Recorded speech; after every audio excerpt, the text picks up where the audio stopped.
C'est quoi ta définition de l'amour? Ok, alors attends. Je pense que contrairement à ce qu'on peut penser déjà, il n'y a pas une définition. C'est pour ça que ta formulation est très bien faite. Parce que c'est très subjectif. Il y a autant d'êtres humains sur Terre qu'il y a de définition de l'amour, je pense. Un des plus beaux sentiments sur Terre, je dirais. Un des plus beaux sentiments sur Terre.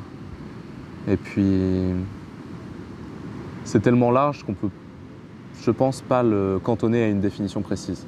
Bah déjà, il y a plusieurs amours, déjà.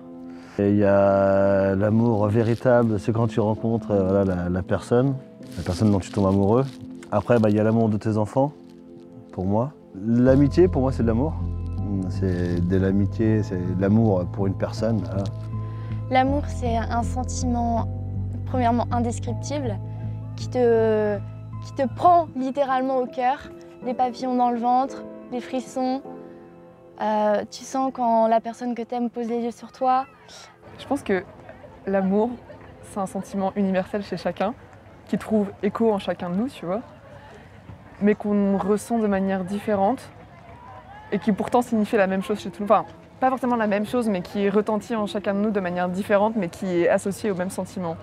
Chacun voit les choses différemment et c'est ça qui en fait sa richesse. C'est ça qui est cool, je pense.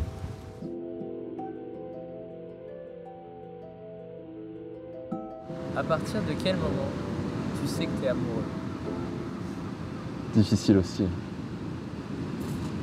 Je crois que c'est compliqué parce que je suis un peu le genre de personne qui tombe amoureuse à tous les coins de rue. Juste je vois quelqu'un qui a l'air sympa dans la rue, c'est bon, je peux être amoureuse direct. Du coup, en réalité, je suis pas sûre que je saurais répondre. Je pense que tu le ressens quand tu es amoureux de quelqu'un. Je pense que déjà tu te sens bien avec la personne, tu as envie de passer tout ton temps avec elle.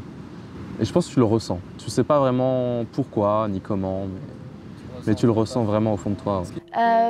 Premièrement, au niveau du coup de foudre amical, quand je suis vraiment amoureuse d'une personne, je dirais que c'est vraiment la sensation de manque. Quand par exemple tu arrives quelque part, tu sais que tu vas rejoindre des amis et que la personne que tu espérais voir, sans forcément se rendre compte directement, elle n'est pas là et donc tu es déçu. Bah justement, comme je le disais, je pense, à partir du moment où tu es vraiment à l'aise et que, je sais pas, tu commences à faire des choses que tu ferais pas forcément au quotidien, je sais pas, te mettre à chanter juste devant alors que tu le ferais pas devant des inconnus, alors que là tu te sens vraiment à l'aise et que ouais, tu sais qu'il n'y a aucun jugement, tu sais que tu peux le faire. Est-ce que tu fais des choses différentes? Je dirais que tu fais les choses avec plus de joie que d'habitude. Parce que tu es content d'être amoureux, tu ressens peut-être plus les choses à cœur. Toutes les actions quotidiennes, tu les fais avec plaisir, je sais pas comment dire. Aller à l'école, si tu sais que tu vas voir cette personne, tu le fais avec plaisir. Moi, j'aurais pas d'autre exemple que Sharon, donc mon épouse. Parce qu'en fait, je me rappelle, au bout de quelques jours qu'on était ensemble, que je me rappelle encore dire à ma mère, hier j'ai rencontré la femme de ma vie. Et alors, pourquoi j'ai dit ça ma mère elle se rappelle encore de cette phrase, parce qu'elle était aussi très surprise, puisque j'étais chez un petit garnement à l'époque. C'est avoir tout le temps, en fait, la personne qui est dans ta tête et qui revient tout le temps à chaque pensée, à chaque fois que tu veux faire quelque chose.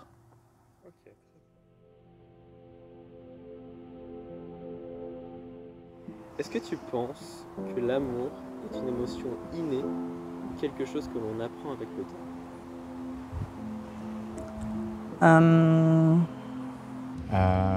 Je me suis jamais posé la question. Je pense que l'amour, c'est quelque chose d'inné. Parce que les enfants aiment leurs parents dès la naissance. Pour moi, l'amour, c'est au fond de notre cœur. Ça se développe de manière différente chez chacun. Mais l'amour est là dès le départ, oui, c'est ce que je pense. Je pense que c'est quand même inné. Par contre, construire une relation amoureuse, je pense que ça se fait avec le temps. Mais je pense que l'amour, c'est plutôt inné, enfin, c'est naturel d'aimer les gens, je pense. Comme toutes les émotions, je dirais qu'elles se construisent et au fur et à mesure que tu grandis, au fur et à mesure de ton expérience, ça s'exprime différemment. Je ne pense pas que ce soit quelque chose qui reste et qui ne bouge pas. C'est en constante mutation, en changement de manière constante. Les deux, sûr. Inné, parce qu'en fait, tu calcules pas. Parce qu'on dit souvent tomber amoureux. Hein. On dit souvent tomber amoureux, donc tomber amoureux, ça veut dire que tu tombes. Donc c'est-à-dire forcément, c'est inné comme ça, mais ça s'apprend. Être amoureux, en tout cas, ça s'entretient. Honnêtement, je pense que c'est les deux. Parce que, comme je disais tout à l'heure, c'est un sentiment qu'on ne provoque pas. C'est quelque chose qui est chez chacun de nous. Enfin, je ne suis pas la seule à être tombée amoureuse au monde. Tant c'est quelque chose. En revanche, une fois que tu es dans ce sentiment, c'est quelque chose que tu dois apprendre à maîtriser, que tu dois apprendre à entretenir, que tu dois apprendre à développer. Et ça ne se fait pas tout seul. C'est inné et ça s'apprend. Donc ça s'apprend, qu'est-ce que je fais? J'essaie juste, moi, de la faire rire. Je sais que tant qu'elle rigole, c'est que c'est bien parti. Et je m'emploie tous les jours à la faire, plus que sourire, à la faire rire.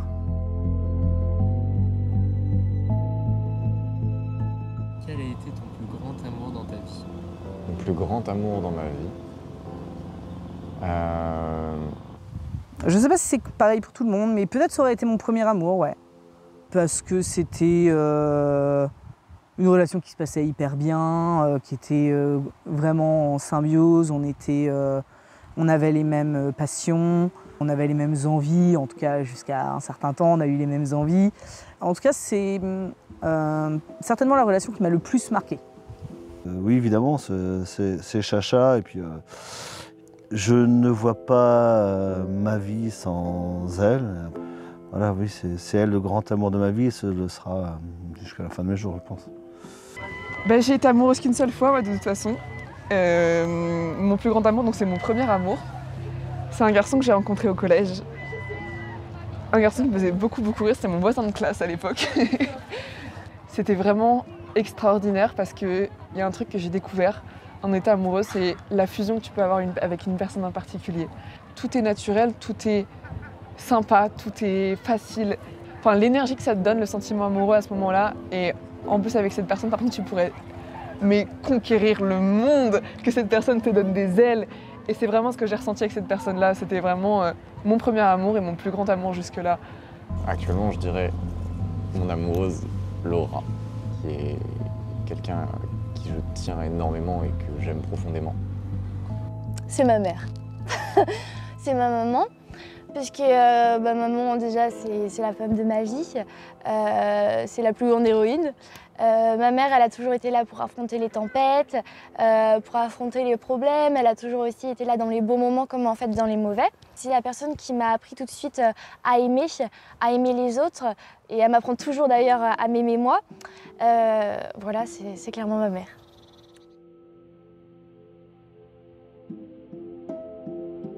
Quel a été le cadeau le plus nul ou original que tu as fait par amour?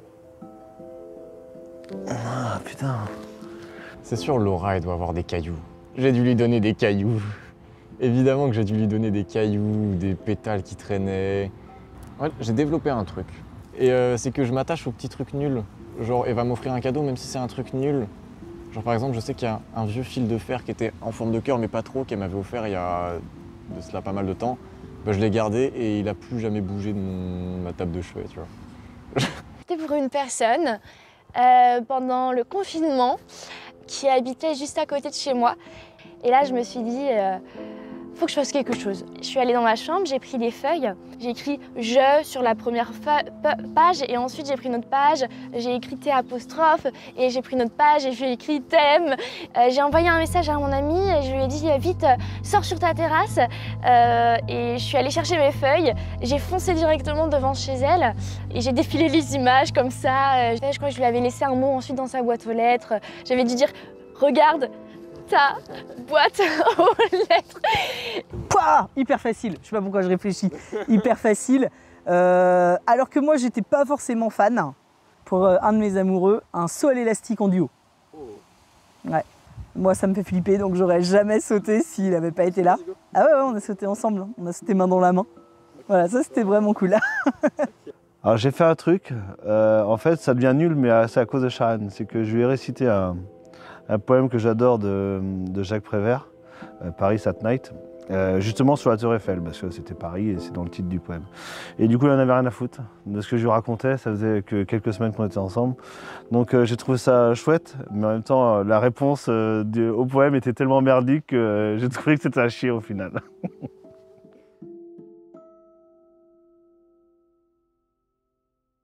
Est-ce que tu penses que la douleur est une partie inévitable de l'amour? Je pense que oui.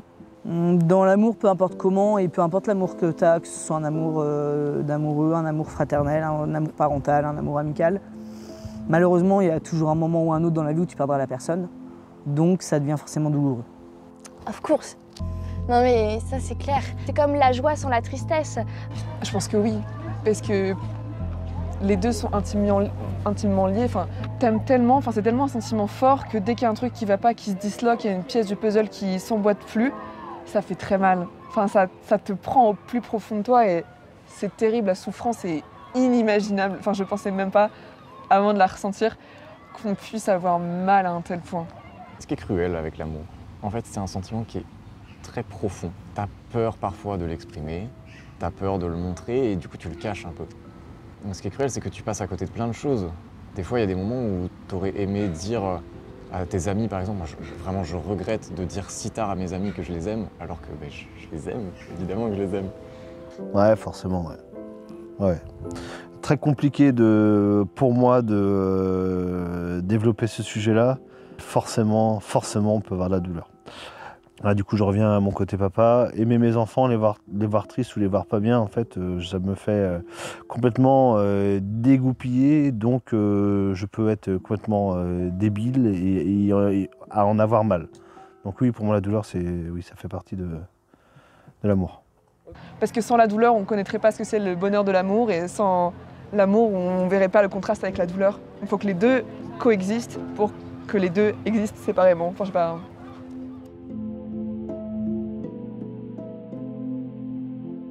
Est-ce que tu penses que l'amour perdu peut se transformer en autre chose, comme de l'amitié ou du respect?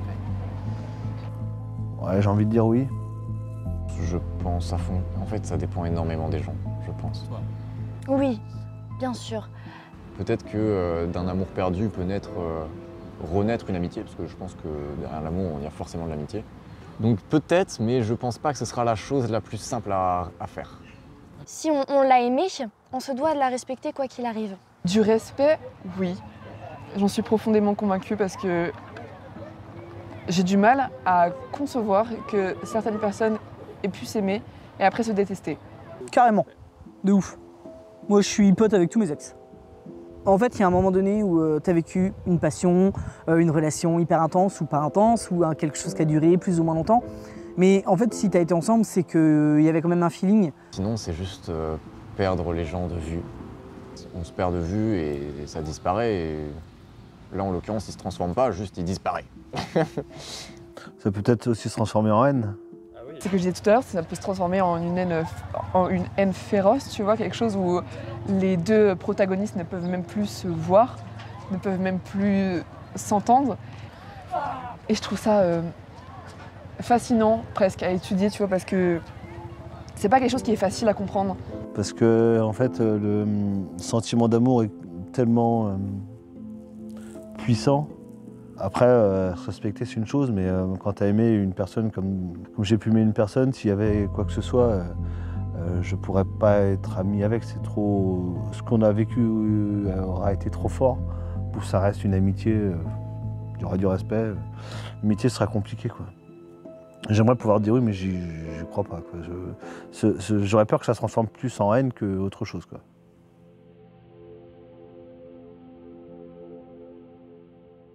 Est-ce que tu peux envoyer un message d'amour à une personne que tu aimes, là maintenant? Là maintenant? N'importe quelle personne. N'importe quelle personne. Qui tu veux. Un SMS? Un message d'amour. Et pour dire ce que je veux. À n'importe quelle personne? N'importe quelle personne. Je t'aime, Bastien. C'est ton moment. Attends, je réfléchis du coup pour choisir la bonne personne. J'ai déjà choisi la personne.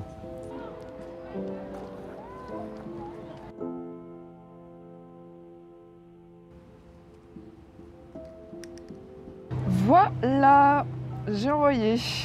Je pense que ça va être ma maman. Parce que malheureusement, je pense que je lui dis pas assez alors qu'elle est extrêmement méritante et qu'elle me donne beaucoup d'amour au quotidien. Tu veux que je te dise le message peut-être? Tu peux, évidemment. Alors, Je t'aime d'amour, à la folie et pour toujours, au-delà des étoiles. Bah, en fait, je dis je dis tout le temps je t'aime à mes parents. Et ça, c'est important, faites-le. Ouais, c'est vraiment important, on se rend pas compte. Coucou maman, c'est ton fils chéri. Je suis sur le tournage d'Apivity avec Bastien et on parle d'amour. Donc voilà, je voulais juste te dire que je t'aime très fort, même si je l'exprime pas forcément au quotidien, on va rajouter.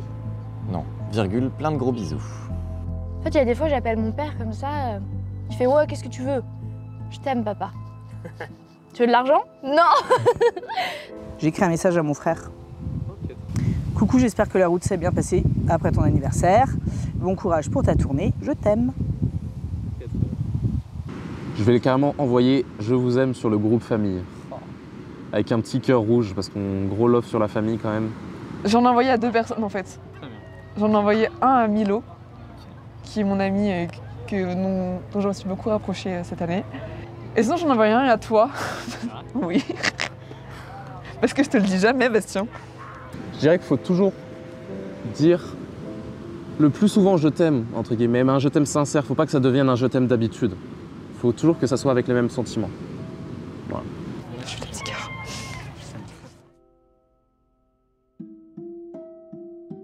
Quelle a été la plus grande leçon que tu as apprise sur l'amour à travers tes expériences? Ah, c'est compliqué ça. La plus grande leçon. C'est que dans un couple, c'est le principe, on est 2. Il y a 2 personnes et qu'on ne peut pas tout faire soi-même ou l'autre ne peut pas tout faire. En fait, juste aime la vie, aime les gens, parce que tout le monde est beau, les gens sont humains. Toi aussi, t'es humain ou humaine, et c'est ça la plus belle leçon. La plus grande leçon que j'ai, moi, évidemment de dire je t'aime aux personnes que j'aime, mais que ce soit à mes enfants, à mon épouse ou à mes potes, quand je suis à 2 grammes, leur dire je t'aime. Je pense que l'amour n'est pas plus fort que tout, malheureusement. Que ce soit de manière familiale ou amicale ou vraiment amoureusement. Parce que t'as beau aimer quelqu'un du plus pur et du plus sincère des amours et d'essayer de lui faire comprendre par toutes les manières, quand ça ne doit pas marcher, ça ne marche pas finalement. Que l'amour, c'est avant tout de la volonté, je dirais. Il faut lutter, il faut se battre sans arrêt, etc. Et quand tu aimes vraiment quelqu'un, c'est même pas un effort en fait. C'est tu le fais parce que tu l'aimes et puis voilà. Et pour le couple. Voilà. Et pour la famille, et pour les amis aussi.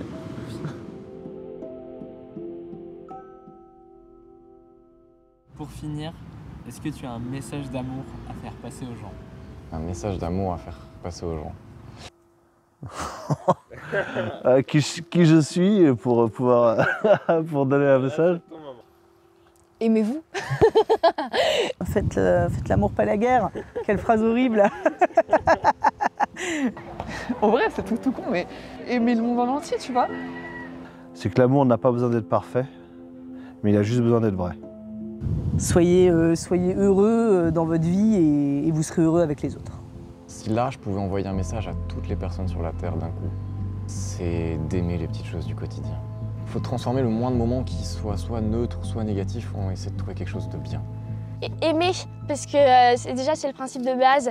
Aimer, ça apporte de la lumière dans votre vie, ça apporte de l'espoir. Et moi, je pense que, ouais, c'est ça, il faut aimer, il faut se lancer, il faut pas avoir peur d'aimer pour de vrai quelqu'un. Peu importe ce qu'on vit, peu importe ce qui se passe dans nos vies, il faut s'accrocher. Vivre en se disant peut-être que si je lui avais dit, ce serait passé autrement, que si machin, ça peut te bouffer sur un temps tellement long et inutile. Alors que si tu vis à fond avec quelqu'un, un amour, même s'il est incandescent sur une courte période, eh ben, ce sera déjà ça de gagner et de vécu en plus, tu vois.